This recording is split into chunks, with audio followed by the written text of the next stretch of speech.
Desde la década de los años 90 tenemos una arquitectura que expresa más nuestros valores actuales. Por ejemplo, lo que más se destaca en las casas son los grandes garajes, normalmente para 2 o 3 carros. Lo que más se destaca también actualmente son los grandes armarios, más grandes que la habitación en la que muchos de nosotros crecimos. Lo que más se destaca son las cercas altas que rodean las casas modernas.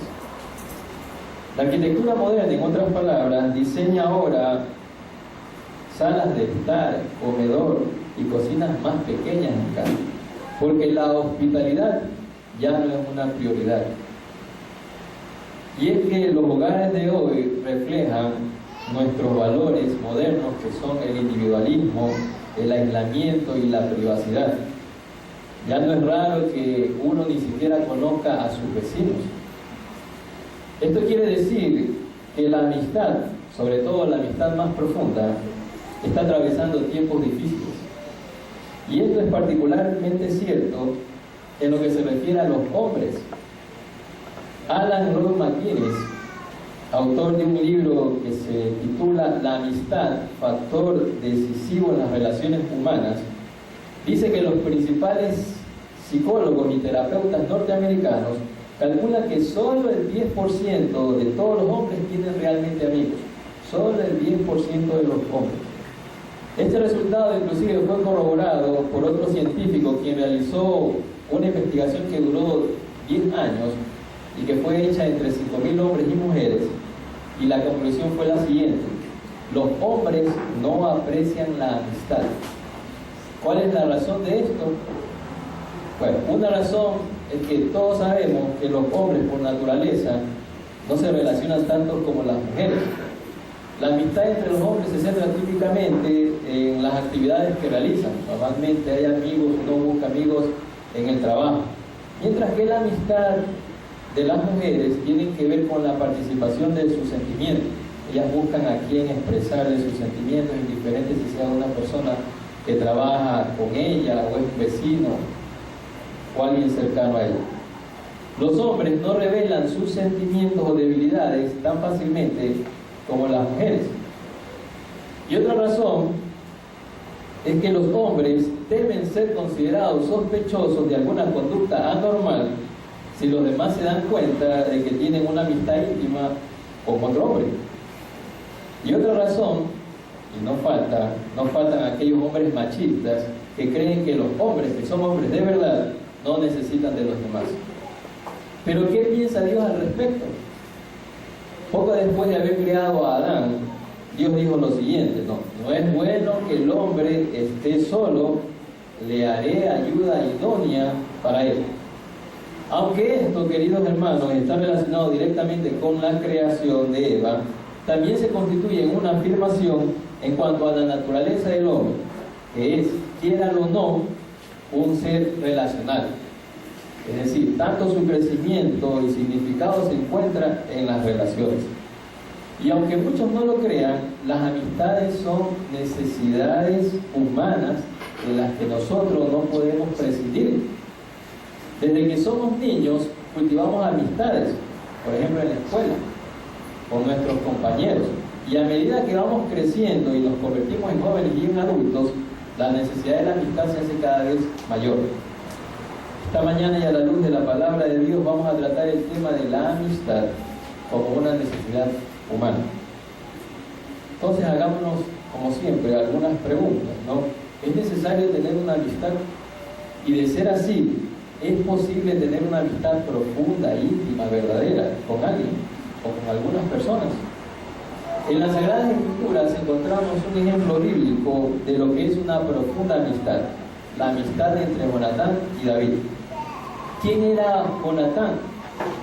Si alguna vez hubo un hombre que ha sentido la necesidad de un amigo, ese fue Jonatán.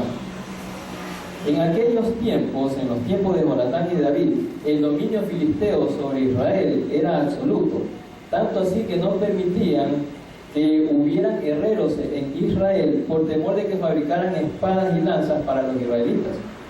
En realidad, en la nación solamente habían 2 espadas, la del rey Saúl y la de su hijo Jonatán. Veamos justamente lo que nos dice la palabra de Dios al respecto. Primer libro de Samuel, capítulo 13. Voy a leer 2 versículos, el 19 y el 22. Primer libro de Samuel, capítulo 13, versículos 19 y 22. El 19 dice: y en toda la tierra de Israel no se hallaba herrero, porque los filisteos habían dicho, para que los hebreos no hagan espada o lanza. Y el versículo 22 dice: así aconteció que en el día de la batalla no se halló espada ni lanza en mano de ninguno del pueblo que estaba con Saúl y con Jonatán, excepto Saúl y Jonatán su hijo, que las tenía. Todo Israel se encontraba muertos de miedo, en un estado de desesperación, todos menos Jonatán, porque este personaje bíblico veía las cosas de otra manera. Él creía que si era la voluntad de Dios que Israel se salvara, aún con unos cuantos, Israel se salvaría. Y armado justamente de esta convicción y de su espada, Jonatán y su paje de armas atacaron solos un regimiento de filisteos. Así nos lo dice la palabra de Dios. Primer libro de Samuel, capítulo 14, el versículo 6. Primer libro de Samuel, capítulo 14, versículo 6 dice: dijo pues Jonatán a su paje de armas: ven, pasemos a la guarnición de estos incircuncisos, quizá haga algo Jehová por nosotros, pues no es difícil para Jehová salvar con muchos o con pocos. Seguro estaba Jonatán de que Dios los entregaría en sus manos, y se lanzó sin ayuda de nadie justamente a hacer un ataque horripilante. Fue una embestida cuerpo a cuerpo, como nos relata la Biblia, de hombre a hombre. Jonatán despedazaba y acuchillaba atacante tras atacante, hasta que 20 filisteos quedaron esparcidos en aproximadamente una media hectárea de terreno. Esta proeza de Jonatán levantó el ánimo al pueblo de Israel, le dio firmeza, determinación y optimismo a este pueblo que estaba caído en el ánimo. Pero a raíz del pecado de Saúl, quien desobedeció a Jehová en lo referente a destruir a Amalek y a su ciudad, Israel volvió a estar en peor situación que antes. Y fue cuando Jonatán se sintió más solo que nunca, tanto que inclusive él tembló frente al gigante Goliat. Pero hubo alguien que no se sintió así, no sintió miedo ante Goliat, y ese fue David. Es así que cuando Jonatán escuchó lo que David decía al gigante, recordemos las palabras de David ante Goliat. Primer libro de Samuel, capítulo 17, los versículos del 45 al 47. Primer libro de Samuel, capítulo 17, los versículos del 45 al 47. Entonces dijo David al filisteo: tú vienes a mí con espada y lanza y jabalina, mas yo vengo a ti en el nombre de Jehová de los ejércitos, el Dios de los escuadrones de Israel, a quien tú has provocado. Jehová te entregará hoy en mi mano, y yo te venceré, y te cortaré la cabeza, y daré hoy los cuerpos de los filisteos a las aves del cielo y a las bestias de la tierra, y toda la tierra sabrá que hay Dios en Israel.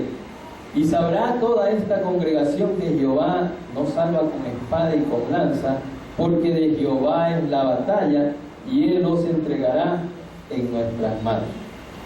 Cuando escuchó estas palabras, Jonatán, y vio lo que David hizo con Goliat, pensó que por fin había encontrado a alguien cuyo corazón estaba sintonizado justamente con el suyo. Jonatán por fin había encontrado un amigo.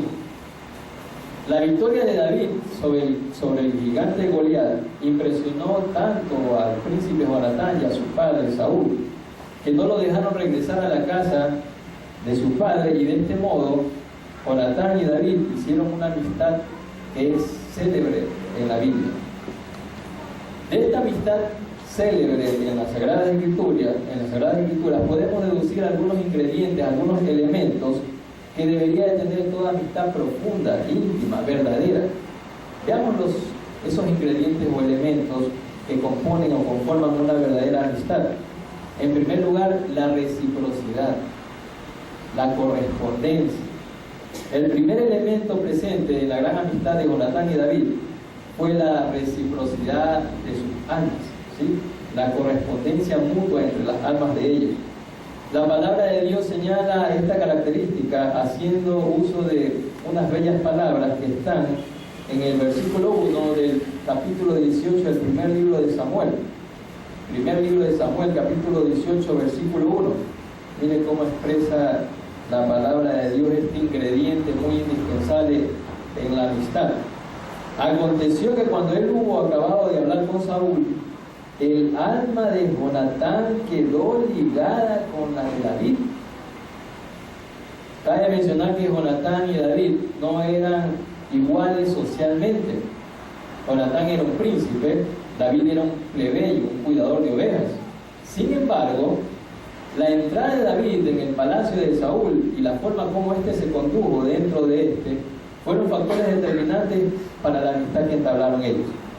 Y es que Jonatán se dio cuenta de que David veía la vida desde la misma perspectiva que él tenía en relación a Dios. Esto es, ambos sabían que Dios es soberano y hace lo que quiere. Toda la vida entonces debe vivirse para Él. Esa era la perspectiva que tenían ambos. Por esto es que sus almas, y sobre todo la alma de Jonatán, deliberadamente se abrazó fuertemente a la de David, pues había encontrado un hombre cuyo corazón latía como el suyo. Y esto es lo que normalmente ocurre cuando hay una amistad profunda. No es que los amigos estén siempre de acuerdo, porque de manera general siempre sucede todo lo contrario, pero ambos tenían la misma perspectiva, el mismo concepto acerca de Dios y de la vida.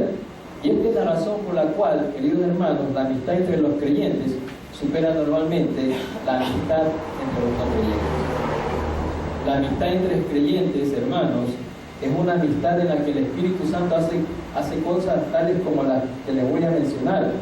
Por ejemplo, ambos aceptan la misma autoridad de Dios. Ambos conocen al mismo Dios. Ambos marchan en igual dirección. Ambos anhelan las mismas cosas. Ambos sueñan los mismos sueños. Ambos ansían tener las mismas experiencias de santidad y de adoración. Ese es el primer elemento, reciprocidad, correspondencia de las almas. Segundo elemento importante, segundo ingrediente importante en una amistad es el amor, hermano. A la reciprocidad de las almas debe seguir el amor. Veamos otra vez el versículo 1, el capítulo 18 del primer libro de Samuel en su última parte. Primero de Samuel 18:1 dice: aconteció que cuando él hubo acabado de hablar con Saúl, el alma de Jonatán quedó ligada con la de David, y lo amó Jonatán como a sí mismo. Lo amó Jonatán como a sí mismo. Esta afirmación, queridos hermanos, es asombrosa por la inmediatez con que se dan las cosas. Esto es, el amor no se desarrolló en un mes, en un año, se desarrolló en un instante. Y es que en realidad Jonatán amó a David como a sí mismo, y al hacerlo estaba amando a su prójimo como a sí mismo, y de esta manera estaba cumpliendo con la ley de Dios.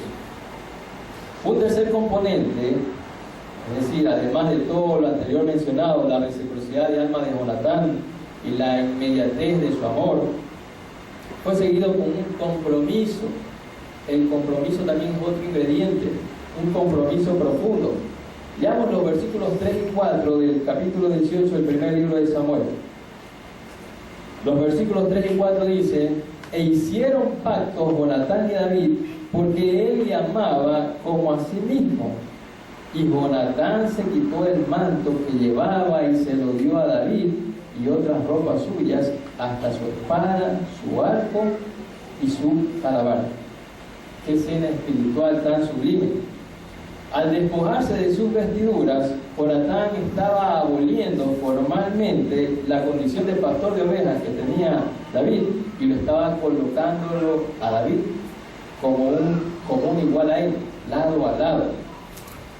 Y es que las amistades profundas, hermanos, tienen siempre ese deseo común de hacer que las otras personas se sientan como reyes, se sientan personas importantes. Esa es una verdadera amistad. Las verdaderas amistades buscan y se regocijan cuando ven a la otra persona que logran las cosas que se han propuesto. En tales amistades no hay hipocresía, ni tampoco el deseo de manipular a nadie.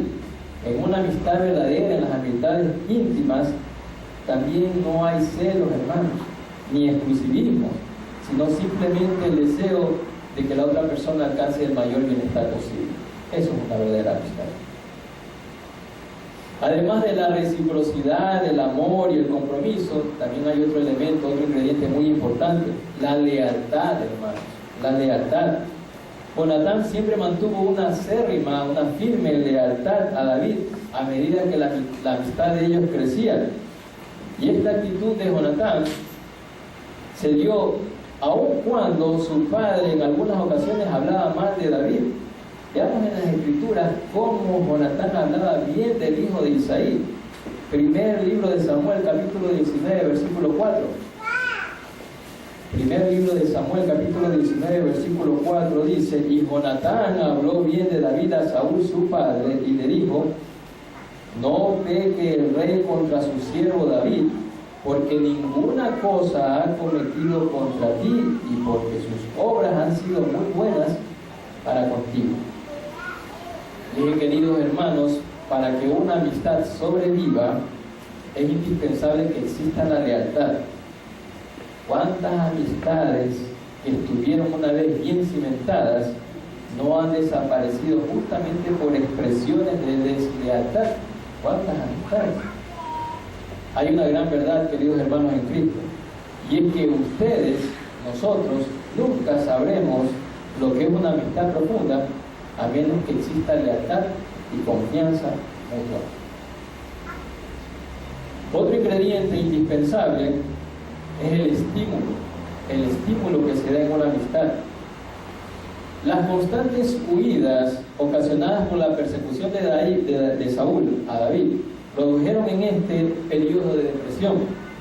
Por ejemplo, cuando el hijo de Isaí libró a la población de Keila, que estaba en poder de los filisteos, se enteró de que los habitantes del pueblo estaban tramando entregarlo a Saúl, lo cual llevó a David a huir a Ores, al desierto, descorazonado y terriblemente desanimado. Miren lo que expresa la Biblia. Primer libro de Samuel, capítulo 23, el versículo 13. Primer libro de Samuel, capítulo 23, versículo 13. David entonces se levantó con sus hombres, que eran como 600, y salieron de Keila, y anduvieron de un lugar a otro, y vino a Saúl la nueva de que David se había escapado de Keila, y desistió de salir. Pero Jonatán vino en su rescate. Miren lo que expresa el versículo 16 de ese mismo capítulo. El versículo 16 dice: entonces se levantó Jonatán, hijo de Saúl, y vino a David a Ores, y fortaleció su mano en Dios. Qué amigo tan maravilloso, amigo en las buenas y en las malas, cumpliéndose aquello que dice el sabio Salomón en Proverbios, capítulo 17, el versículo 17. Proverbios 17 dice: en todo tiempo ama el amigo, y es como un hermano en tiempo de angustia. El estímulo de Jonatán fue algo más que un no te preocupes, todo saldrá bien. En el versículo que leímos, el versículo 16 del primer libro de Samuel, del capítulo 23, dice literalmente: fortaleció su mano en Dios. En otras palabras, Jonatán le hizo recordar a David el gran plan que Dios tenía para con él, para su vida, y que justamente había llevado a Jonatán a poner su confianza en el joven pastor de ovejas. Y esta motivación, esta arenga, esta exhortación que le estaba dando Jonatán a David, indudablemente tuvo que ir acompañada de consejos, de oración, de adoración mutua a Dios.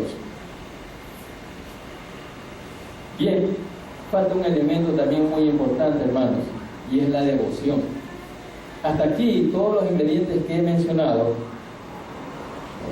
parecen que procedieron principalmente de Jonatán. Pero ¿qué hay de David? Esto no fue así todo el tiempo, ya que una reiterada devoción mutua comenzó a caracterizar la amistad de estos dos hombres extraordinarios. Y esto se pone de manifiesto en aquella promesa que se hicieron ambos personajes en caso de que alguno de los dos muriera. Mire el primer libro de Samuel, capítulo 20, los versículos del 14 al 17. Primer libro de Samuel, capítulo 20, versículos del 14 al 17 dice: y si yo viviere, harás conmigo misericordia de Jehová para que no muera, y no apartarás tu misericordia de mi casa para siempre. Cuando Jehová haya cortado uno por uno los enemigos de David de la tierra, no dejes que el nombre de Jonatán sea quitado de la casa de David. Así hizo Jonatán pacto con la casa de David, diciendo: requiéralo Jehová de la mano de los enemigos de David. Y Jonatán hizo jurar a David otra vez, porque le amaba, pues le amaba como a sí mismo. Una amistad así, queridos hermanos, íntima, profunda, verdadera, llega a su máxima expresión cuando se hacen este tipo de promesas mutuamente. ¿Hay algún otro ejemplo bíblico que muestre una relación tan estrecha a través de una amistad? Como creyentes en el Dios vivo y verdadero, tenemos para todo y en todo un ejemplo nosotros, que es Cristo, el Hijo de Dios. Y una de las bases del ministerio de maestro estuvo centrada en una profunda amistad con los 12 apóstoles, a los que llamó amigos. Miren lo que dice el evangelista Juan en el capítulo 15, en los versículos del 13 al 15. Juan, capítulo 15, los versículos del 13 al 15. Nadie tiene mayor amor que este, que uno ponga su vida por sus amigos. Vosotros sois mis amigos si hacéis lo que yo os mando. Ya no os llamaré siervos, porque el siervo no sabe lo que hace su señor, pero os he llamado amigos, porque todas las cosas que oí de mi Padre os las he dado a conocer. Jesús tuvo una amistad muy estrecha con los apóstoles, con sus discípulos, pero también tuvo dentro de sus discípulos un círculo íntimo de amigos, 3 de sus apóstoles, Pedro, Jacobo y Juan, con los cuales formó una amistad aún más profunda, y ante ellos él descubrió sus sentimientos más profundos de su corazón. Pero Cristo no es solamente ejemplo de alguien que tuvo amigos, sino que Él es el amigo que todos necesitamos. Pero no se puede ser amigo del Maestro si no se hace lo que Él manda. Así lo expresa uno de los versículos que leímos. El versículo 14 de Juan 15 dice: vosotros sois mis amigos si hacéis lo que yo os mando. De acuerdo a este texto, hermanos, la amistad de Jesús está condicionada. Es necesario que quien se amiste con Jesús esté dispuesto a obedecerle en todo. La prueba de la amistad de Jesús, en otras palabras, es la obediencia. Y esto está perfectamente claro en este versículo. Y Jesús es el amigo que todos necesitamos, pero hay que cumplir los requisitos que Él demanda. Y la única manera, hermanos, la pregunta es, bueno, si es mi amigo, ¿cómo lo llevo a conocer? La única manera de conocer a una persona con quien deseamos estrechar una amistad es manteniendo conversaciones y diálogos con esta persona, sobre todo los temas que de pronto tenemos en común, ¿no? Todas las cosas que unen esa amistad. La comunicación es algo indispensable entre dos personas que están unidos por un lazo de amistad. Y aún, justamente en esta comunicación, aún los secretos más íntimos se los llega a transmitir con toda confianza, sabiendo que la otra persona no va a divulgarlos. Cada día, hermanos, hay que fortalecer la amistad con Jesús y debemos hacernos dependientes de ella. Pero ¿cómo cultivar esta amistad? ¿Cómo llegar a conocer más a ese amigo que tenemos? Simplemente tres recomendaciones. En primer lugar, leyendo los relatos evangélicos que hablan de Jesús y de su ministerio. De esa manera lo llegaremos a conocer un poco más. Concurriendo a los cultos de la iglesia, ¿para qué? Para estar en comunión con los amigos de Jesús. ¿Quiénes somos los amigos de Jesús? Los cristianos, por lo tanto. ¿Qué también nosotros podemos hacer? Orar perseverantemente cada día, hablar con Él. Bien, hermanos, en esta mañana hemos tocado el tema de la amistad. Hemos tomado como ejemplo una célebre amistad que está en el Antiguo Testamento, y es la amistad entre Jonatán y David. Y vimos también, mencionamos los ingredientes de una verdadera amistad como la de ellos. En primer lugar, reciprocidad de las almas de las personas que están involucradas en una amistad. El amor, otro ingrediente. El compromiso que debe existir. La lealtad, el estímulo y la devoción mutua.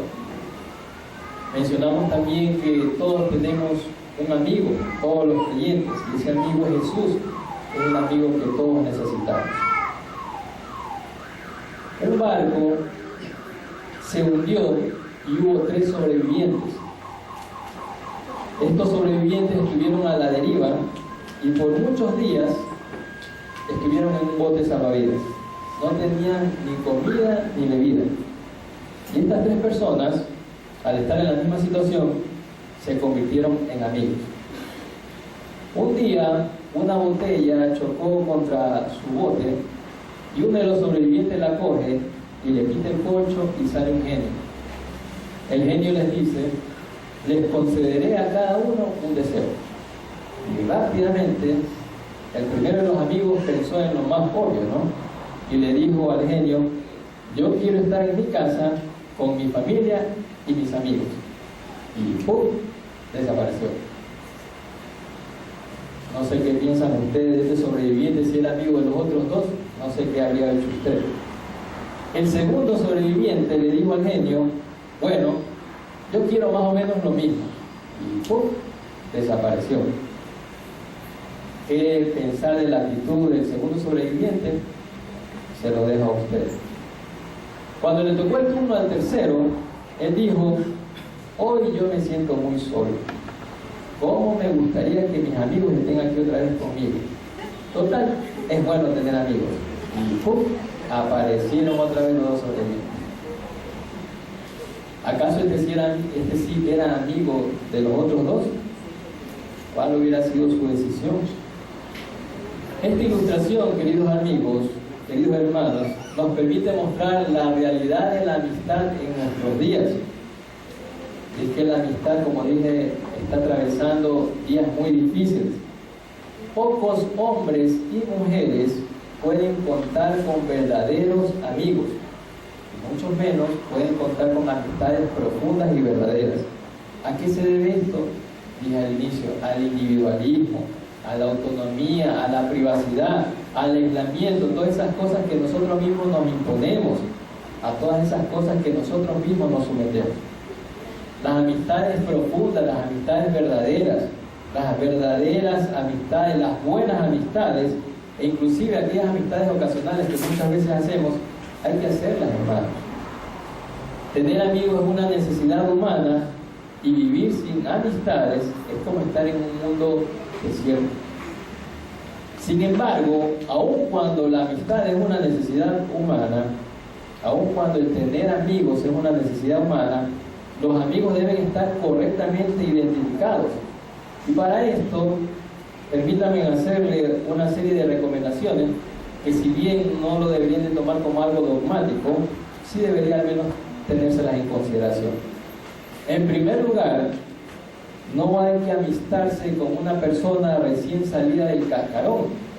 Esto es, no debe amistarse con una persona que recién conocemos. En segundo lugar, la amistad debe cumplirse o debe catalogarse como tal cuando ya hayamos examinado bien a la persona que vamos a incluirla dentro de nuestros grupos de amistades. Y para esto se requiere tratar con esta persona algún tiempo, a ese hombre o a esa mujer, para saber quién es y cuáles son los objetivos que persiguen en esta vida. Y en tercer lugar, y sobre todo para nosotros, queridos hermanos, que somos creyentes, la persona que se amiste con nosotros debe ser de nuestra misma fe. Y eso es muy importante. Acuérdense que en la amistad debe haber correspondencia, debe haber reciprocidad. Solamente la podemos tener con personas de nuestra misma fe. Ser cristiano, queridos hermanos, es tener una relación con Dios, y esa relación la tenemos por medio de Cristo y de su cuerpo, que es la iglesia. Dios llega a ser nuestro Padre y entre nosotros pasamos a ser hermanos y hermanas para toda la eternidad. Y esto es relación, esto es relacionarse. ¿Acaso usted no encuentra un amigo? ¿No tiene usted un amigo verdadero dentro de su círculo de personas que están a su alrededor? ¿Hay alguien que puede catalogarse como un amigo íntimo, verdadero? Si no es así, empiece, querido hermano, empiece por tener una amistad íntima con el Maestro y Él le proveerá de amigos verdaderos. Oremos entonces para que nuestro Padre Celestial sea ayudándonos a efectuar todos los cambios internos que necesitemos hacernos para poder ampliar nuestra capacidad de tener amigos. Oremos también a nuestro Señor por la oportunidad que nos dé para cultivar nuevas amistades. Y oremos con fe, hermanos, porque justamente son este tipo de peticiones las que les complace a Dios responder. Porque Él desea tener una relación con nosotros y que nosotros tengamos relaciones de amistad, no solamente con Él, sino entre nosotros. Amén.